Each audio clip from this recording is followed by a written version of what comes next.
أعوذ بالله من الشيطان الرجيم. بسم الله الرحمن الرحيم. والصلاة والسلام على رسول الله.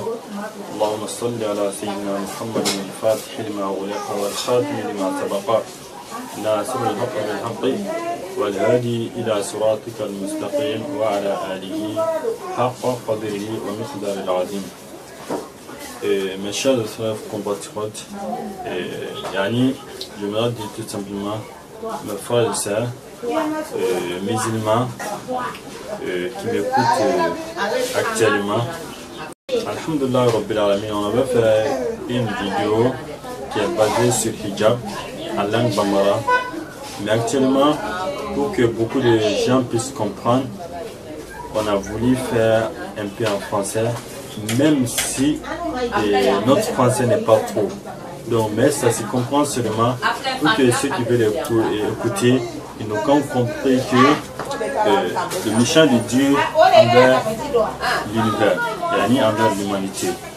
Précisément, notre sujet sera basé sur hijab. Alhamdulillah, qu'est-ce que hijab? Hijab veut dire tout simplement une femme doit se voiler, se couvrir tout ses corps.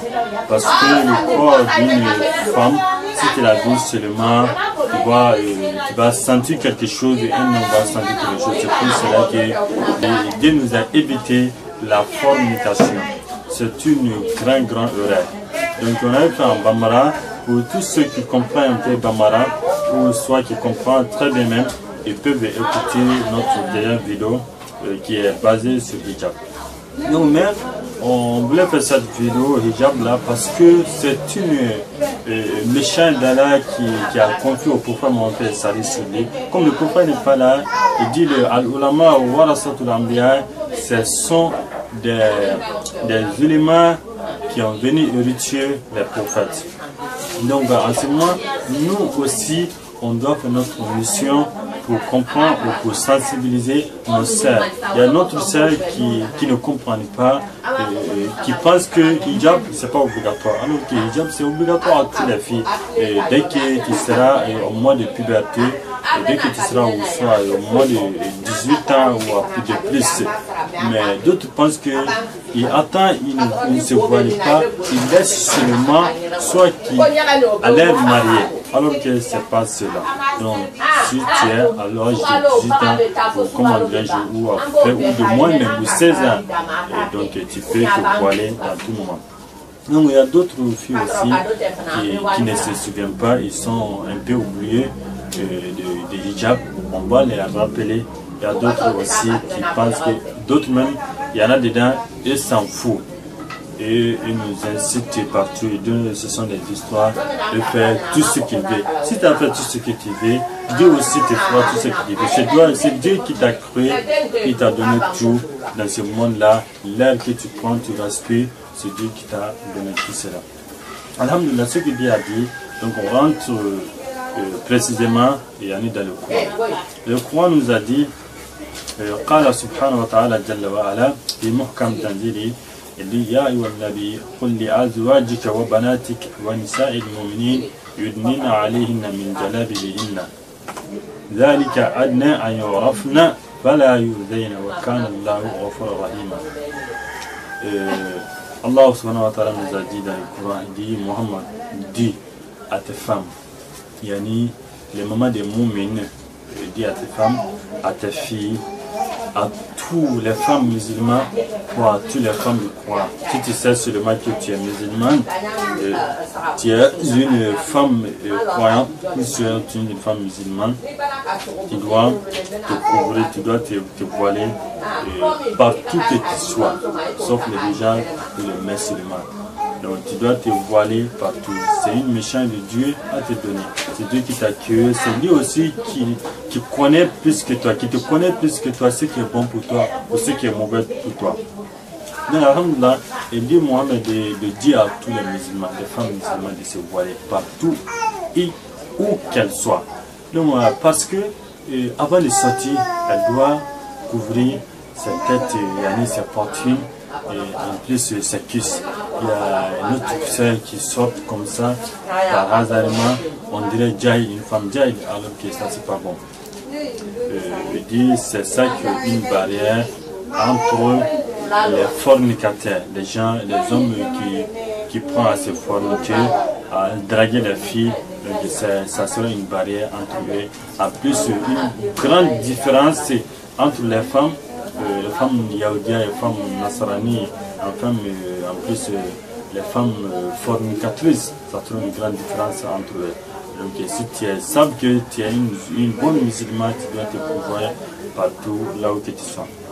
Donc alhamdoulilah, lui a lancé une autre mission aux hommes qui a dit dans Surat Nour qu'il y a l'homme aussi une femme, il y a des hommes aussi des femmes. Il dit tout simplement قل للمؤمنين يغضوا من أبصارهم ويحفظوا فروجهم ذلك أزكى لهم إن الله خبير بما يصنعون. On dit aux hommes de baisser leurs yeux. Si tu vois une fille seulement qui sera te faire un chutant veut te rentrer, il faut soit baisser ta tête, c'est ça qui est mieux pour toi, pour que tu ne sois pas rentré dans le rêve. Il a dit aussi aux femmes de baisser leurs regards. Et donc, il y a une hadith du prophète Mohammed qui est venue dans châtiment, vraiment. Hadith là, si tu as pris cette hadith, tu te souviens de bien regarder cette hadith dans la réflexion, tu seras peur. C'est un hadith de Jarirun an Sahali. Et Hadith Abu Hurairah qui nous a rapporté cette hadith de Muslim, il a dit, Mohammed paix et salut sur lui, dit, il y a deux catégories de gens de l'enfer que moi, Mohammed, je n'ai pas vu d'abord. Voilà. Il y a les deux catégories de la sang qui est qui. Il y a deux catégories. Première catégorie, il dit les gens qui ont des fouillets, comme le quai des vaches, avec lesquels ils frappent les gens. Si tu as fait quelque chose, tu frappes. Si tu n'as rien fait, tu frappes. Donc, mais notre chose là, notre sujet d'aujourd'hui n'est pas basé sur cela. Tout le monde doit comprendre ces gens de personnes. Donc, c'est pour ça qu'il y a des catégories sont des gens qui ne rentreront pas au paradis. Il dit il y a des catégories de gens de l'enfer que dans ce moment, lui, il n'est pas vu d'abord, mais c'est Dieu qui les a enseignés de ces deux personnes-là. La deuxième, qui est notre sujet aux femmes, Dieu dit, la deuxième, ce sont des femmes habillées, mais qu'elles sont nues. Elles sont habillées, mais qu'elles sont nues. Elles font pencher les gens et elles-mêmes penchent. Pencher veut dire, elles font détourner les gens vers la désobéissance d'Allah. Tu vois, ce qu'il dit a dit, ils ne font pas ça. Ou soit elles font pencher les gens vers la voie de l'enfer. Tu vois, elles sont habillées, mais qu'elles sont nues. Qu'est-ce que ça veut dire? Il y a d'autres qui disent dans cette hadith qu'elles sont habillées, mais il y a beaucoup d'habits dans l'autre valise, et alors que c'est pas ça. Mais ça peut être ça aussi. Mais la bonne sens est de elles sont habillées, il y a habillé sur leur corps, mais actuellement si tu regardes, tu vois tout leur corps. Donc c'est une nom d'habit seulement, c'est pas une habit. C'est comme la maison d'araignée. La maison d'araignée, il fait sa maison, mais la maison là, c'est une maison qui ne peut empêcher la pluie, qui peut empêcher le vent, il peut empêcher rien. C'est une nom de maison seulement. Donc une nom de habit seulement qui est actuellement généralement à nos soeurs et à nos filles. Donc c'est une nom d'habit, elles sont habillées mais qu'elles sont nues. Pourquoi nous a dit cela? Donc tu vois, parce qu'elles portent des habits transparents, des habits courts, en plus des habits très serrés qui fait sortir toutes les formes dehors. Donc on doit se rappeler. Donc ce que le prophète a dit derrière ça, il dit leurs têtes sont comme des bosses de chameaux penchés. Leurs têtes sont comme des bosses de chameaux penchés, ça veut dire le boss c'est un chameau, le gros chien qui est au-dessus, au dos du chameau, c'est ça le boss. Voilà. Donc si tu as vu les têtes, sont gros, il y a mèche. Tout simplement ces mèches, les mèches, les trucs comme ça qui met la tête pour faire sortir les cheveux en l'air comme ça. Donc alors que c'est pas bon, c'est pas du tout bon. On doit se rappeler, on doit toujours attraper l'islam. Si en tant que tu es un musulman, tu dois attraper l'islam dans tes deux bras pour que tu sois le bonheur d'ici-bas et le bonheur de l'au-delà. Car là, nous nous donne beaucoup de bonheur d'ici-bas. Donc, Dieu, qu'est-ce que le prophète a dit au dernier mois du hadith, il dit elles ne rentreront jamais au paradis. Elles ne rentreront pas. Eux ne sentiront pas son odeur. Certes, on sent l'odeur du paradis d'une durée de ceci. Tu vois des millions de kilomètres carrés.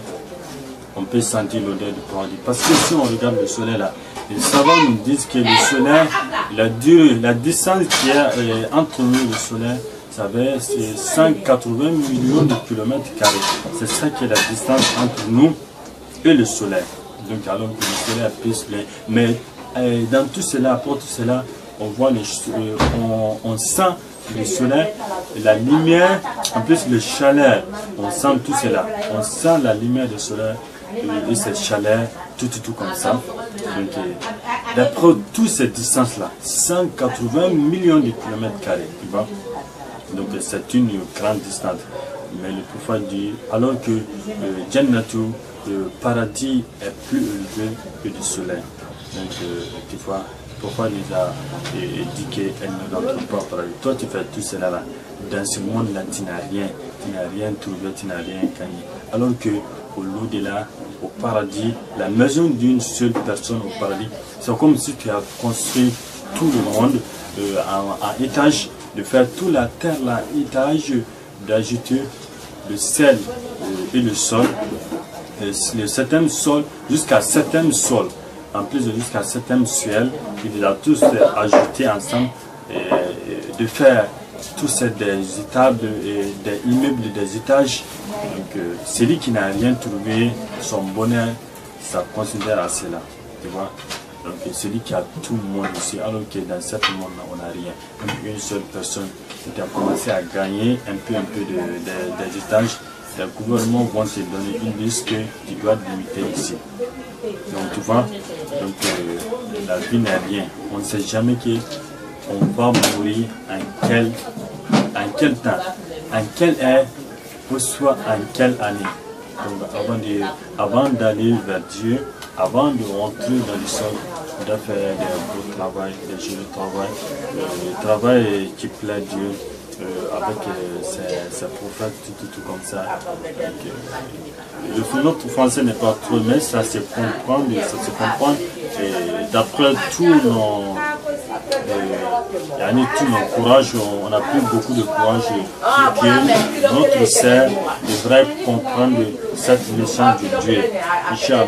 Donc tous ceux qui aimeront ce sujet-là, il doit nous bénir pour que Allah nous fasse beaucoup de bonheur, en plus beaucoup de connaissances, et pour mieux parler en français, en plus pour mieux parler en arabe, pour que le méchant d'Allah soit à travers l'univers, Inch'Allah, pour que beaucoup de gens soient comprendre ce que Dieu a voulu dire de son prophète, Inch'Allah. Donc on fera du tout encourager, ça fera Inch'Allah tôt ou tard. Alhamdulillah, c'est un autre sujet qui est basé sur ça. Donc c'est un conseil entre nos sœurs. Les sœurs qui sont oubliées, en plus de les sœurs aussi qui aiment Dieu, c'est un conseil entre elles. Mais tous ceux qui voulaient nous insulter, on est prêt à tout, parce que ce qui est basé sur le prophète, nous ne pourrons jamais sentir cela. Le prophète il est vraiment fatigué et il a vraiment eu des difficultés. Donc nous, on est près de l'incite et de tout. Mais c'est juste une méchante de ceux qui veulent comprendre. Il y a d'autres même qui s'en foutent. Même ce qu'il a dit de mettre de porter, de se voiler, et s'en fout actuellement. Si tu t'en fous, Dieu aussi t'en foutera de toi. C'est une méchante de calamiser, de faciliter de bonne compassion, à comprendre l'islam, de travailler beaucoup. Dans l'islam, que Dieu aide l'islam, que Dieu aide l'islam, que Dieu aide les musulmans partout où qu'ils soient. Que Dieu nous fasse des gens qui aideront l'islam. Alhamdulillah, Rabbil Alamin, Mustafa. سبحان الخير يعني آخر دعوانا الحمد لله رب العالمين السلام عليكم ورحمة الله وبركاته تتابعوا في الشيخ كمال وزيد